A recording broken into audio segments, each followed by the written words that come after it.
నమస్తే రమ్మగారు. నమస్తే జయ. మంచి చందమామ కథ ఒకటి చెప్పండి రమ్మగారు. చందమామలో 1950 ఆ రోజుల్లో కథలు భలే బాగుండేవి జయ. భలే మంచి మంచి కథలు వచ్చేవి.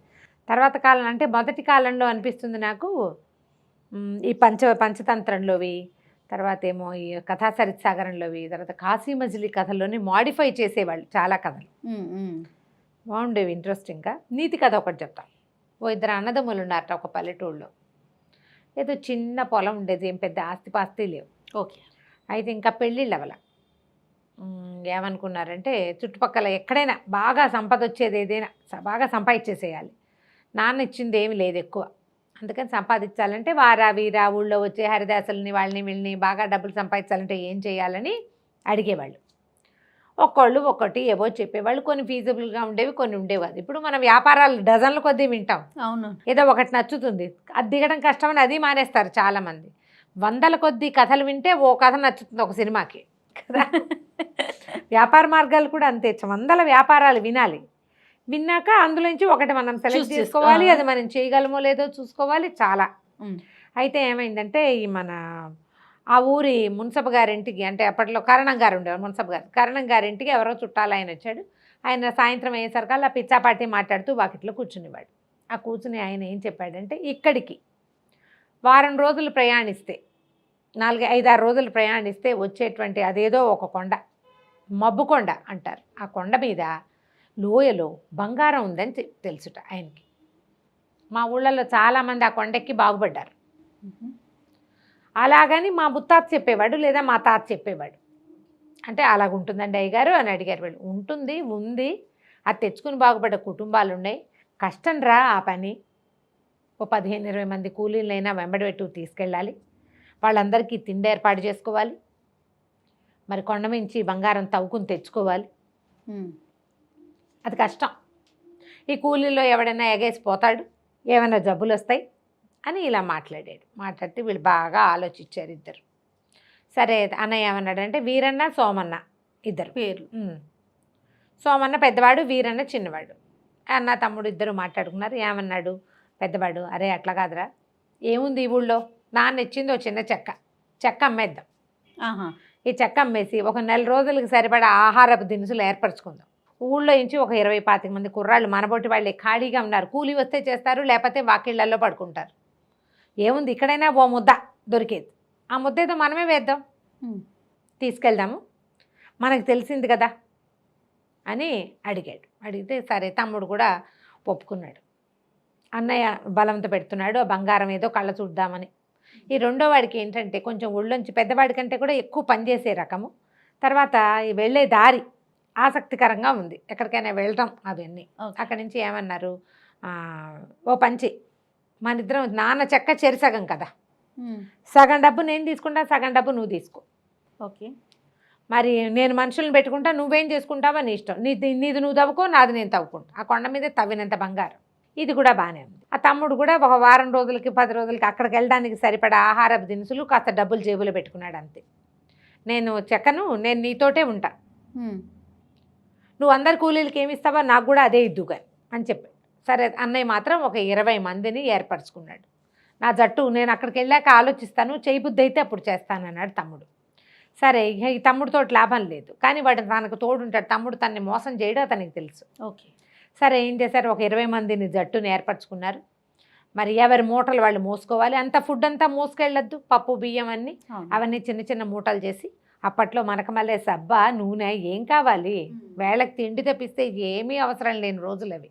ఏదో చిన్న చిన్న అవసరాలు అంతే, అసలు పెద్ద అవసరాలు లేనే లేవు. చెట్టుకొమ్మ విరిచి పళ్ళు తోముకునేవాళ్ళు. పేస్ట్ అక్కర్లా, బ్రష్ అక్కర్లా. ఏ చెరువులోది కనపడితే ఆ చెరువులో మట్టి వేసుకుని ఒళ్ళు తోముకోవటం, స్నానం చేయటం అయిపోయాయి. సబ్బు అక్కర్లా, షాంపూ అక్కర్లా. ఎప్పుడో పండగలప్పుడు తలంటుకునేవాళ్ళు. మన కుంకుడుకాయలు అంతే, అవి ఏ చెట్టుకో రాలేవి, ఎవరి చెట్టునో ఉండేవి, తలా 4 ఏరుకుని తెచ్చుకునేవాళ్ళు అంతే. సరే ఇంత సింపుల్ జీవితాలు. బయలుదేరి వెళ్ళాక ఒక వారానికి ఆ కొండ చేరారు వీళ్ళు. ఆ గుర్తుల్ని బట్టి ఆయన చెప్పాడు కదా, పలానా ఊరు దాటాక పలానాది, పలానా డొంక దాటాలి, చెలమ దాటాలి, ఈ లెక్కలన్నీ పెట్టుకుని అక్కడికి వెళ్ళారు. ఆ కొండకి వెళ్ళే దారి కింద ఒక చిన్న పల్లెటూరు ఉంటే తమ్ముడు అన్నాడు, నాన్నయ్య నేను రాను, నాకు విసుగ్గా ఉంది ప్రయాణం అంటే, నువ్వు పైకి వెళ్ళిపో, నువ్వు వచ్చేదాకా నేను ఇక్కడ ఉంటా అని చెప్పాడు. ఇక తమ్ముడు తన జోలికి రాలేదు కదా, డబ్బంతా తన డబ్బు తను వాడేసుకున్నాడు. ఈయన ఏం చేశాడు, ఈ అన్నయ్య సోమన్న ఈ మొత్తం జనాలందరినీ వేసుకుని ఆ కొండ మీదకి వెళ్ళాడు.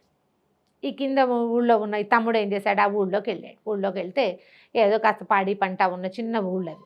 చిన్న ఊళ్ళో అయితే మున్సబ్ గారింట్లో వాకిట్లో కూర్చున్నాడు. ఏ ఊరు అబ్బాయి ఏంటి అంటే, ఊరికేనండి ఊపిసిపోక మేము బయటకు వచ్చాము అని చెప్పాడు. ఆయన అన్నాడు, మరి నేను చిన్న పని ఉంది సహాయం చేస్తావా అంటే చేస్తానన్నాడు. ఆయన బండి కోసం చెక్కలు కొట్టించుకుంటున్నాడు. ఈ అబ్బాయికి ఆ పనులు తెలుసు. సరే ఎందుకండి కూలి అయ్యగారు అన్నం పెట్టండి నేను చేస్తాలేంటి అని చెప్పేసి కూలీని పంపించేసి తనే ఆ బండి కొట్టి పెట్టాడు. సరే బండి చక్కగా వాటంగా కుదిరింది. మరి వీళ్ళింట్లో వాళ్ళే అన్నం పెట్టారు 2 పూట్ల. గొడ్లను బయటికి తీసుకెళ్ళాడు. వాళ్ళకి వాకిట్లో చేదాం నువ్వు ఉంటే చేదేసి నీళ్ళు తోడు పెట్టాడు. ఆయన అన్నాడు, అబ్బాయి నువ్వు మంచి చురుకైన వాడివిగా ఉన్నావు, మరి ఏదైనా ఒక 10 రూపాయలు ఉంటే మీ ఊరు పోయి తెచ్చుకో, పొలం ఇప్పిస్తాను కౌలుకు చేసుకుందు కానీ అన్నాడు. అంటే ఊరెళ్ళక్కర్లేదండి నా దగ్గర డబ్బులు ఉన్నాయి నేను వచ్చేటప్పుడు తెచ్చుకున్నానని ఏం చేశాడు, ఆయన 1 ఎకరం భూమి ఇస్తే వీళ్ళింట్లోనే అన్నం తింటూ ఆ ఎకరం భూమి సాగు మొదలుపెట్టాడు. ఎకరం సాగిస్తుంటే 4 రోజులు ఆకుమళ్ళు వేసేసరికల్లా వీడి పనితనము, ఆ పని తప్పిస్తే రెండోది చేయకపోవటము, ఇతరుల జోలికి రాకపోవటము చూసి ఈ పొలానికి పక్కనే ఉన్న ఒక చైనా ఆయన, బాబు 4 ఎకరాలు నావి కూడా ఉన్నాయి, నేను చేయలేను, నువ్వు ఇది కూడా చేసేసి నీ దాంతో పాటే మదుపు నువ్వు పెట్టద్దు, మదుపు నేను పెట్టా, పెట్టుబడి మదుపు ముందు పెట్టాల్సిన మెయిన్ అమౌంట్ నేను పెట్టిస్తానన్నాడు. అని నేను నీకు ఆకిపిస్తా, నువ్వు వాడు వేసుకో, ఇవి నీ ఎకరము ఈ 4 ఎకరాలు చూసుకోమన్నాడు. ఈ అబ్బాయి 5 ఎకరాలు ఓపిగ్గా చేసుకున్నాడు. అక్కడి నుంచి ఊళ్ళో ఎవరికి ఏ పని ఉంటే ఆ పనికల్లా వెళ్ళేవాడు. ఇతను చెరువులో మొదట ఆకుమడి వేసినప్పుడు పక్క రైతు సహాయం చేశాడు. తర్వాత నుంచి కలుపు తీయాలి, కలుపు తీసుకోవాలా, అవును, మరి చేను పైకి ఎగిరాక కొయ్యాలా, మళ్ళీ వాటిని కట్టేతలా, ఊడుపులు, ఇవన్నీ వ్యవహారాలు ఉంటాయి కదా, ఊడుపు ముందే చేశారు. ఇవన్నీ వ్యవహారాలకి ఇతను అందరి పనులకి రోజుకొకళ్ళకి చొప్పున సహాయం వెళ్ళి వాళ్ళందరినీ తన దగ్గరికి వచ్చేలాగా ఏర్పరచుకున్నాడు. 6 నెలలు గడిచినాయి. అన్నయ్య ఏమైపోయాడో అజాలేడు. ఇతను మాత్రం చక్కగా పండించుకున్నాడు పంట. పక్క రైతు సంతోషించాడు, మొదటి ఎకరం ఇచ్చిన కరణం గారు ఆ మున్సబు సంతోషించారు. అక్కడి నుంచి ఏం చేశారు, ఇతని వాటా ఇతనికి చక్కగా ఎకరాకి 10 బస్తాలు చొప్పున వాకిట్లోకి పెట్టి ఇచ్చేశారు. ఈయన ఏం చేశాడు, మొదట ఏమో మున్సబు ఇంట్లో దిగాడుగా, ఆయన అన్నాడు, ఈ పక్కన ఉన్నారు అంత స్థలం ఖాళీగా ఉంది నాయన, చిన్న పాకే ఇసుకో అంటే అక్కడి నుంచి ఇక్కడి నుంచి అందరి చేలకి వెళ్తున్నాడా, వాళ్ళ దగ్గర నుంచి 4 కమ్మలు, వీళ్ళ దగ్గర నుంచి 4 ఆకులు చొప్పున తెచ్చుకుని ఫ్రీగా ఇస్తారు. మొత్తం అంతా వాళ్ళ దగ్గరే తేవాలంటే కొనుక్కోవాలి. 4 తాటాకులు ఫ్రీగా ఇవ్వరు. అవును, అందరికీ సహాయం చేశాడు కదా. ఒక కమ్మల ఇల్లు ఒకటి కట్టేశాడు. ఈ ధాన్యం అంతా ఆ ఇంట్లోకి చేర్చుకున్నాడు. మళ్ళీ పొలం దున్నటం మొదలుపెట్టాడు. 6 నెలలకి 2వ పంటకి. అదే కదా జరిగేది. ఇంతలో ఏమైంది, పైకి వెళ్ళాడు కదా అన్నయ్య, బోల్డ్ బంగారం దొరికింది. ఓకే, బంగారం అంతా మోసారు, బోల్డ్ అంతా సంచులు ఏర్పరిచారు. వీళ్ళు పట్టుకెళ్ళిన ఆహారం మొత్తం అయిపోయింది. ఇంకా కొంచెం అని పట్టుకెళ్ళిన సంచులన్నీ నింపుకున్నారు. చివరికి ఓపిక లేవు, తాగడానికి నీళ్లు కూడా లేవు. అదొట్టి డ్రై కొండ, ఒక చిన్న చలం ఉంటే చలమలో నీళ్ళే తాగారు. ఆ బంగారం మోత ఈ కొండ మీద ఇన్ని రోజులు ఉండటము, మనుషుల మొహాలు కనపడకపోవటము, మధ్యలో అనారోగ్యాలు ఎలా అయిపోయారంటే చస్తిమో దేవుడు అన్నట్టు అయిపోయారు. కొండ దిగి కిందకి రావడానికి వాళ్ళకి 10 రోజులు పట్టింది. అవంతా మోసుకురావద్దు, అవును, అన్నార్తులుగా అయిపోయారు. ఎవడైనా గుప్పెడు అన్నం పెడితే చాలు అన్నట్టుగా ఉంది. పొట్టిన వాళ్ళ దగ్గర ఏమైనా అన్ని బంగారపు చెక్కలు.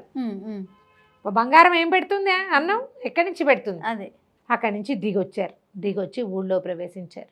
అన్నం పెట్టండి, బంగారం మాకెందుకు బంగారం అన్నారు వాళ్ళు.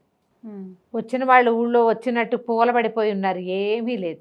అప్పుడే పొలం వెళ్ళి వస్తున్నవాడు అన్నయ్యని చూసి, అన్నయ్య పరిగెత్తుకొచ్చాడు, వచ్చావా అంటే తమ అన్నయ్య వలవల ఏడ్చాడు, బంగారం పిచ్చితో వెళ్ళానురా, అన్నం తిని 1 వారం రోజులైంది, ఏమీ లేదు, చచ్చిపోయేలాగా ఉన్నాం, వీళ్ళెవరు బంగారం మాకు వద్దంటున్నారు, అన్నం కావాలంటే పెట్టేవాడు లేడు, ఇక్కడి నుంచి ఎంతో నడిస్తే కానీ మన ఊరు చేరం, వచ్చేటప్పుడు యాక్టివ్గా వచ్చేసారు. అప్పుడు ఎందుకు రోజు శుభ్రంగా తిని తిరుగుతూ ఉన్నవాళ్ళు. ఇప్పుడు ఏం వెళ్తాం, వెనక్కి ఓపిక లేదు, వెనక్కి వెళ్తే ఈ బంగారం మోసుకు చచ్చిపోతారు, వాళ్ళంత బరువు అదంతా అనేసరికల్లా అన్నానికి ఏం లోటు అన్నయ్య, మన దగ్గర ఉన్నదంతా అన్నమేను, రెండని వీళ్ళందరినీ ఈడ్చుకుపోయాడు తన ఇంటికి.